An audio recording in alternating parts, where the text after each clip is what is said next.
দেশে ইসলামপন্থী রাজনৈতিক দলগুলোর সমঝোতা, ৫ই আগস্ট পরবর্তী বাংলাদেশে ইসলামপন্থী রাজনৈতিক দলগুলোর উত্থানে ঘুম হারাম হয়ে গেছে বিএনপির ভারপ্রাপ্ত চেয়ারম্যান তারেক রহমানের।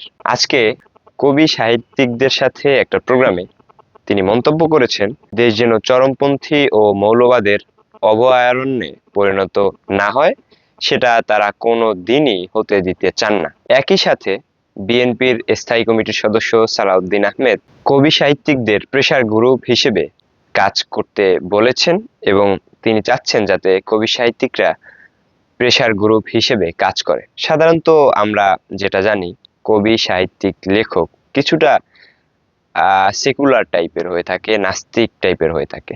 সুতরাং তাদের মাধ্যমে ইসলামপন্থীদের কোণঠাসা তো করাই যায়, সেই সুযোগটা বিএনপি নিতে চাচ্ছে। একই সাথে বিএনপি ইসলামপন্থীদের কাছে যাওয়ার চেষ্টা করছে, বিশেষ করে যারা রাজনীতির মাঠে নাই।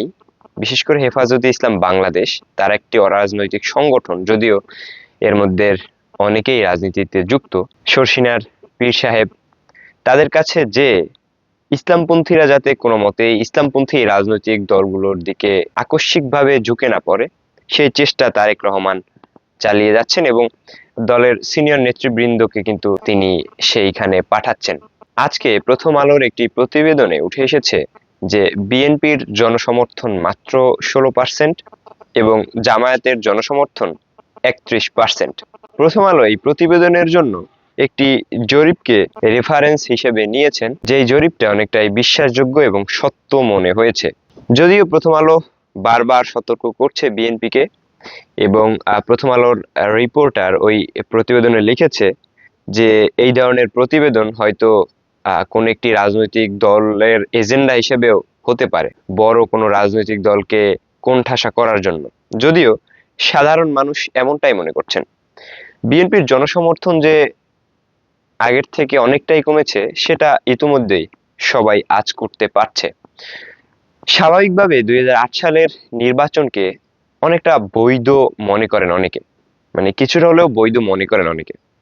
2008 সালে বিএনপি যদিও ক্ষমতায় যাইতে পারে নাই, কিন্তু 2008 সালে বিএনপি মোট 32.8% ভোট পেয়েছিলেন। সে সময় অবশ্য অন্যান্য রাজনৈতিক দলগুলোর এত দৌরাত্ম্য ছিল না, এত নতুনত্ব ছিল না, জেনজি প্রজন্ম ছিল না। তো সবকিছু মিলিয়ে সেই আওয়ামী দুঃশাসনের 17 বছর পেরিয়ে এখনো কি বিএনপির 32% ভোট আছে কিনা, সেটাও কিন্তু বিএনপির আরো একবার ভেবে দেখতে হবে।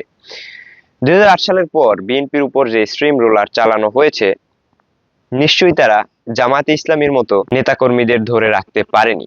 নানান সময় নেতাকর্মীদের উপর নানান ধরনের টর্চার হয়েছে।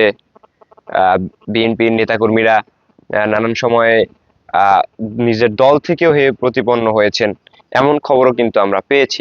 আবার রিসেন্টলি বিএনপির কর্মকাণ্ডে বিএনপির যেই শিক্ষিত সমর্থকরা ছিল, অনেক শিল্পী ছিল, অনেক গুণী কবি সাহিত্যিক ছিল, অনেক সেলিব্রিটিরা ছিল, তারাও কিন্তু আস্তে আস্তে বিএনপির অধপতন দেখে, বিএনপির ভবিষ্যৎ খারাপ দেখে তারাও কিন্তু আস্তে আস্তে পাশ কাটিয়ে চলে যাচ্ছেন। তো স্বাভাবিকভাবেই বিএনপির এখন চিন্তার বিষয় যে আসলেই বিএনপির সেই 32.8% 2008 সাল অনুযায়ী ভোট 2025 সালে এসে আদৌ আছে কি নাই। প্রথম আলোর এই প্রতিবেদনে বিএনপির জনসমর্থন 16% দেখানো হয়েছে, যেটা অনেকটাই সাধারণ মানুষের কাছে বিশ্বাসযোগ্য। কেউ কেউ এর থেকেও কম মনে করছেন। বিপত্তি এবং আপত্তিটা বেঁধেছে এখানেই। পীর সাহেব চরমনাই কিছুদিন আগে মন্তব্য করেছেন যে ইসলামপন্থী রাজনৈতিক দলগুলোর সমঝোতা, ঐক্য, কাছাকাছি আসা ইসলামপন্থীদের উত্থান দেখে ঘুম হারাম হয়ে গেছে ফ্যাসিস্ট চাঁদাবাজ, অর্থাৎ তিনি বিএনপিকেই পরোক্ষভাবে বোঝাতে চেয়েছেন। ঠিক এর জন্যই তারেক রহমানের নড়ে চড়ে বসা, এবং তিনি কবি সাহিত্যিক অনেকটা নাস্তিকতার আখড়ায় গিয়ে তাদেরকে প্রেসার গ্রুপ হিসেবে কাজ করতে বলেছেন, এবং তিনি কিছুটা মৌলবাদীদের কটাক্ষ করে এক পেশে করে দিতে চেয়ে তিনি আসলে মূলত তাদেরকে উৎসাহ উদ্দীপনা দেওয়ার জন্যই এই মন্তব্যটি করেছেন, যে তিনি বলেছেন যে বাংলাদেশে কোনো মতেই যাতে চরমপন্থী এবং মৌলবাদের অভয়ারণ্য হয়ে না উঠে, সেই চেষ্টা আমাদের সব সময় থাকবে এবং তিনি গণতন্ত্রের উদাহরণ টেনেছেন। তো সবকিছু মিলিয়ে বিএনপি মোটামুটি ইসলামপন্থী রাজনৈতিক দলগুলোর উত্থান ঠেকাতে, ইসলামপন্থী রাজনৈতিক দলগুলোর সমঝোতা যাতে কোনোভাবেই না হতে পারে সেই এজেন্ডা নিয়েই বিশেষ করে তারেক রহমান, বিশেষ করে বিএনপির সিনিয়র নেতৃবৃন্দ কাজ করছেন এবং সেটা তারা খুব জোরে সোরে এবং খুব শক্তভাবে সফল করার চেষ্টাও করবেন। কিন্তু শেষ পর্যন্ত ইসলামপন্থী রাজনৈতিক দলগুলো তাদের মধ্যে যদি সমঝোতা ধরে রাখতে পারে তাহলে কিন্তু ভোটের মাঠে ফলাফল ভিন্ন হতে পারে। দেখছিলেন তরুণ রাজনৈতিক বিশ্লেষক সায়েমের ভিন্নধর্মী বিশ্লেষণ।